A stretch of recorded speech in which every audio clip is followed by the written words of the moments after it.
everyone, I'm Laura Adams, and you're listening to the Money Girl Podcast, where my mission is to help you live rich and love the journey. And my mission is also to help my voice make it through this show. I went skiing last week in Lake Tahoe and came back with a little bit of a cold. So if I sound a little congested, that's what's going on, but I feel okay. I really appreciate you downloading the show, and I hope that you'll stick around by subscribing if you haven't done that already.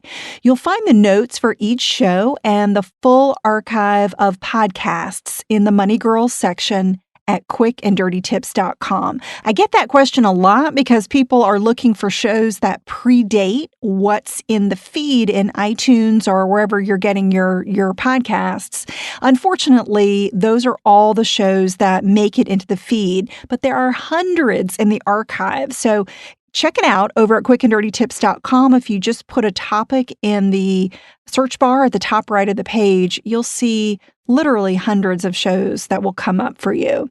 This is episode number 532, called 6 Tips to Simplify Your Finances and Keep the Right Records. If you're like me, your life is pretty hectic, and maybe you've been in a situation where you just let your finances go without thinking about them for a while, and all of a sudden you realize, oh my gosh, it's been a week since I even thought about paying bills, reviewing account transactions, or filing mountains of paperwork, and things really start to stack up. Well, that's not good because being unorganized and losing control of your finances is a surefire way to lose money. So that's what today's show is about. I'm going to help you guys with some tips to simplify your financial process, your financial life, and also help you understand what records you need to keep. This is a question that I think makes people accumulate a lot of paper because they're not really clear what they can throw away, what they should keep. And we just tend to default to keeping stuff instead of throwing it away. So I think this show will help you pare down your records and also simplify your whole money management system. I'm a big believer in streamlining and decluttering as a way to help you stay focused on what really matters. It can also help you reach your financial goals and also reduce stress. I think we tend to get really stressed out when we see mounds of paperwork and we start to feel behind in what we should be doing.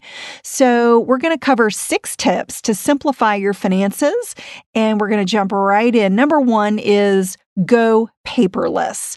One of the best ways to streamline your finances is to eliminate or at least reduce drastically the incoming snail mail, the paper bills, account statements, and receipts. Every time you open up your physical mailbox and you see paper in there, make a note to log on to your online account or to contact the merchant and just request to go paperless whenever possible. And I know there's some vendors and some people that you're getting paper mail from that don't give you the option to go paperless. Well, ask, find out if it's there, go online, call them up. If there's any way possible to get it electronically, that's going to help you. So continually pare down what you receive each month and throw away as much existing paper as possible so you keep only what you really, really need. And not only does a paperless system save trees and it saves many other environmental resources, but it's going to save your time and attention. You won't have to process all of that paperwork, shred it, deal with it, etc. So going digital is going to save storage space in your home, and it's also a good way to keep your documents safe from problems like theft, fire, or water damage. However, there are some vital paper documents that you still do need to keep, and I'm going to cover those in a moment. So once you understand what you do really need to keep, you can create a very small place in your home, a drawer or some type of portable storage box where you can keep the documents that you really do need. But everything else you need to do away with.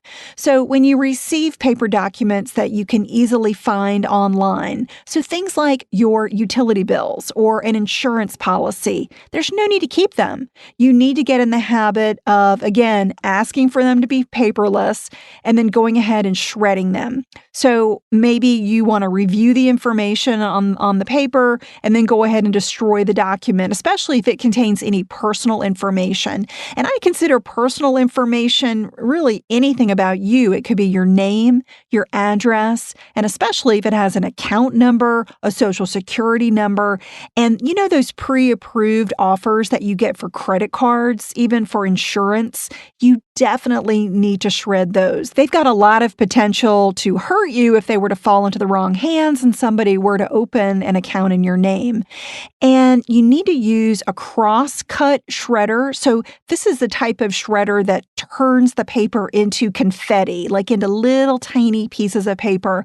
And here's a tip if you get a lot of junk mail for those pre-approved offers, as I mentioned, for credit cards or insurance that you do not want, go to optoutprescreen.com. Again, optoutprescreen.com. That's an official centralized site where you can choose to be removed from the offer lists that are provided by the major national credit reporting companies. And the opt-out only lasts for a certain period of time. So periodically, you need to go back in there and resubmit yourself to be opted out of all of these programs. So check it out, and you can do, I think, 1 year or 5 years. There are different options that you can choose when you get in there. Now, even if you receive something in the mail that's good, like a paper check, think about ways that you could eliminate that. It could be direct deposited into your bank account instead. Some companies even charge less, or they offer financial incentives when you choose direct deposits or you choose e-statements. And remember that as you make the transition from paper to e-documents, you can always print out digital versions when you need them. And another tip is don't wait to go paperless until after you deal with your existing paper. Worry about paring down your existing files later. Just get started right now with what I call a zero accumulation rule. So you want to create a streamlined system that's really simple to maintain going forward. And then maybe you set aside some time on your calendar to begin paring down and shredding any existing files that you have that you really don't need. You're going to feel so good about helping the environment, saving time, saving space, and saving a whole lot of clutter in your home. Okay, we'll move on to tip number 2, which is know which paper documents to keep. As I mentioned, there are some documents that you should keep.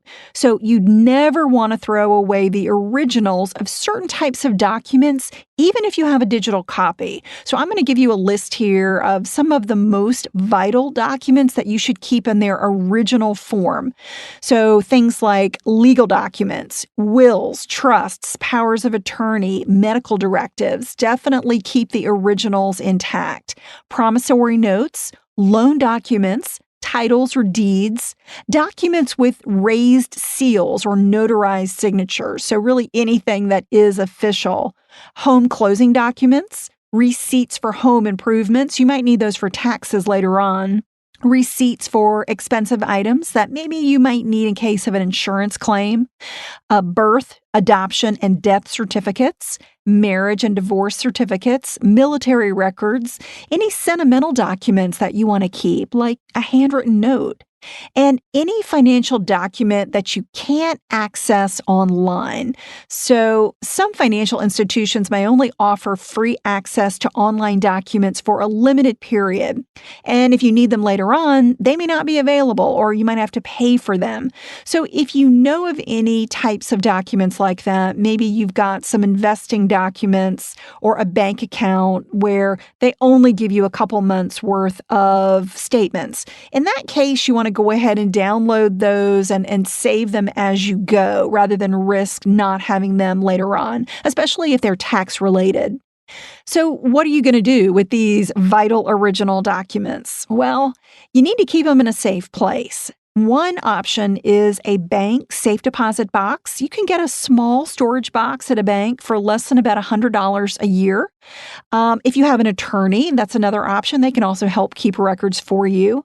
If you want to keep them at home, I would recommend using a safe or a filing cabinet that locks, but you need to have one that's fireproof and flood resistant.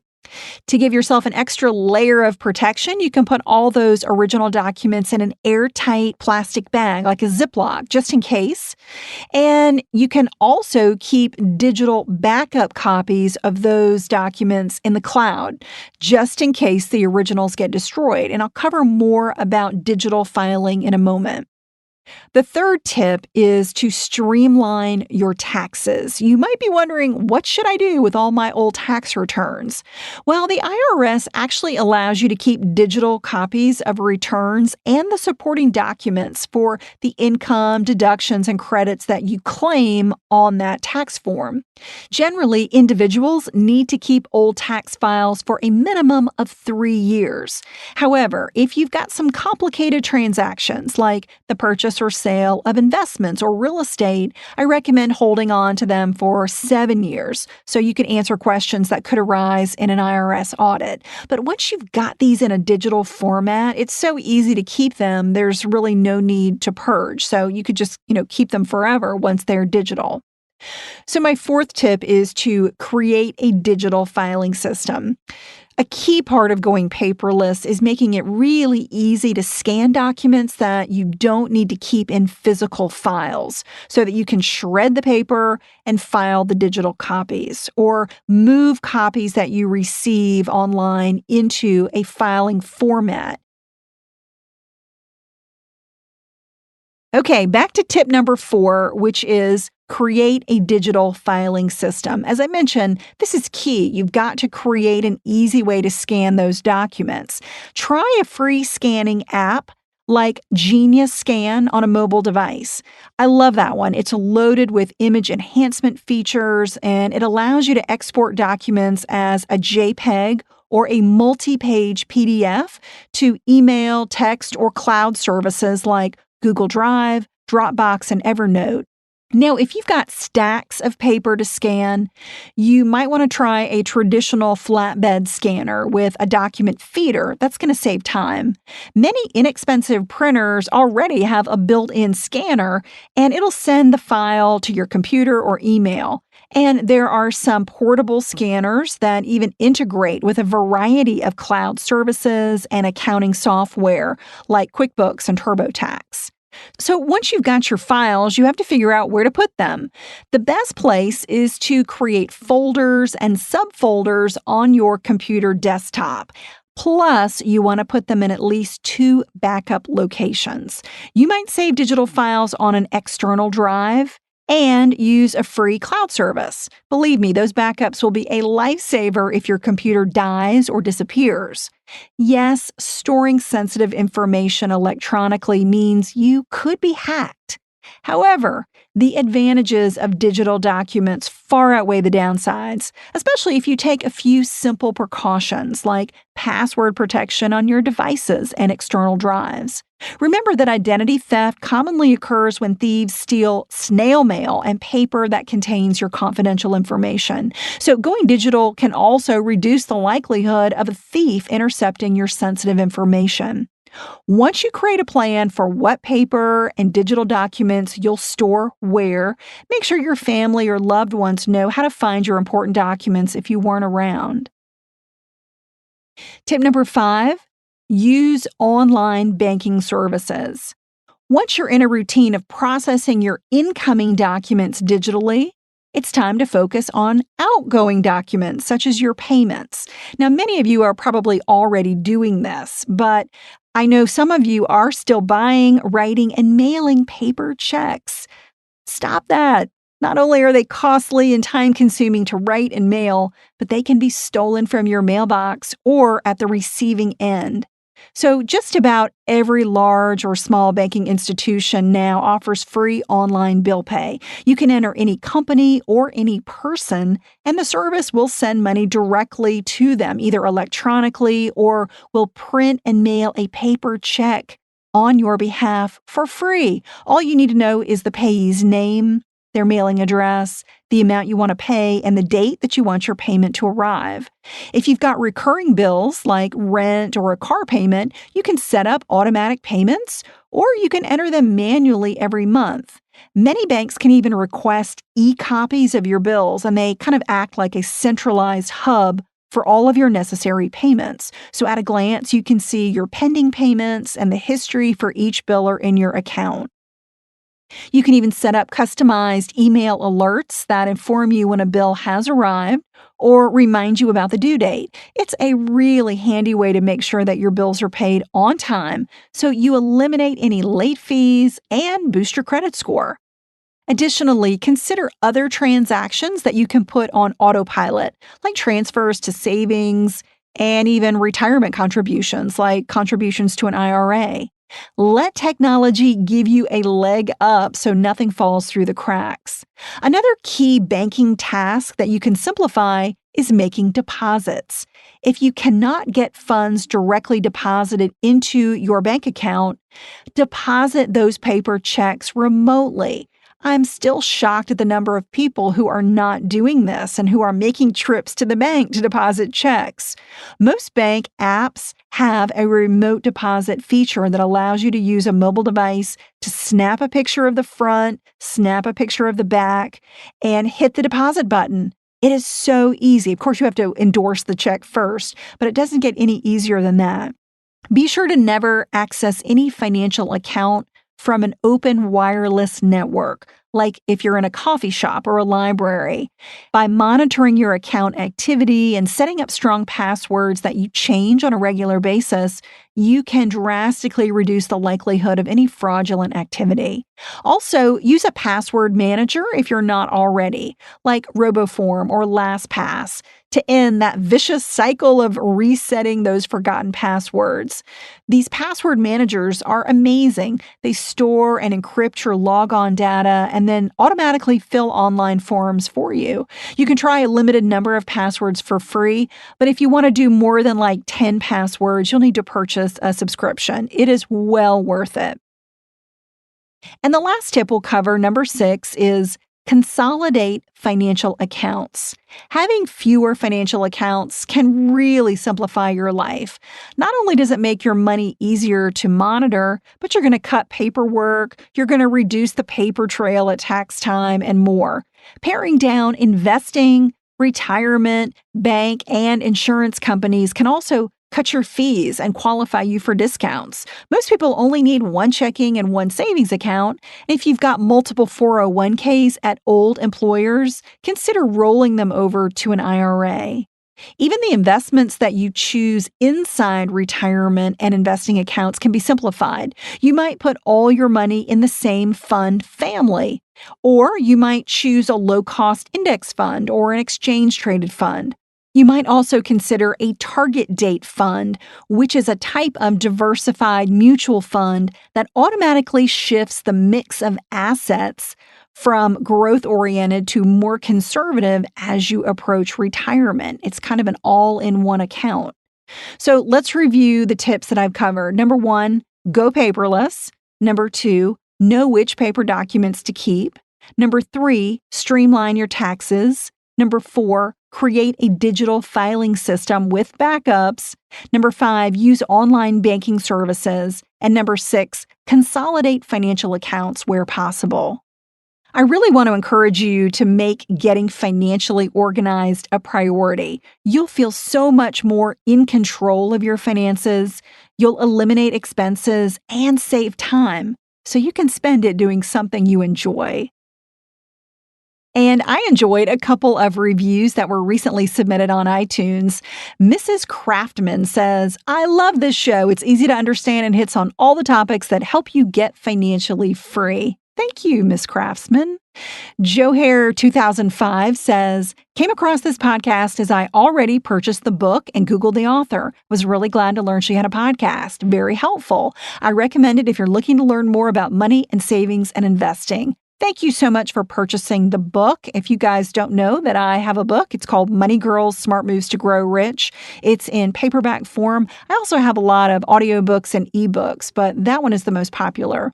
Steve says, been listening for a while, should have reviewed by now. Wonderful financial podcast. Straight to the point and spot on. Thank you for this free information.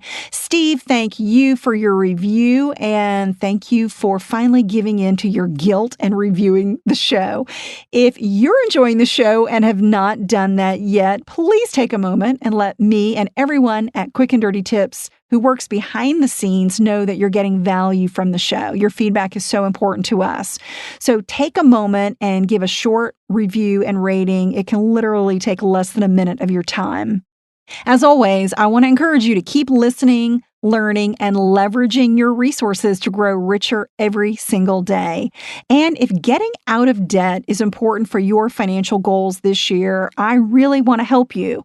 Don't miss my new online class. It's just been out since the beginning of this year called Get Out of Debt Fast, a proven plan to stay debt-free forever.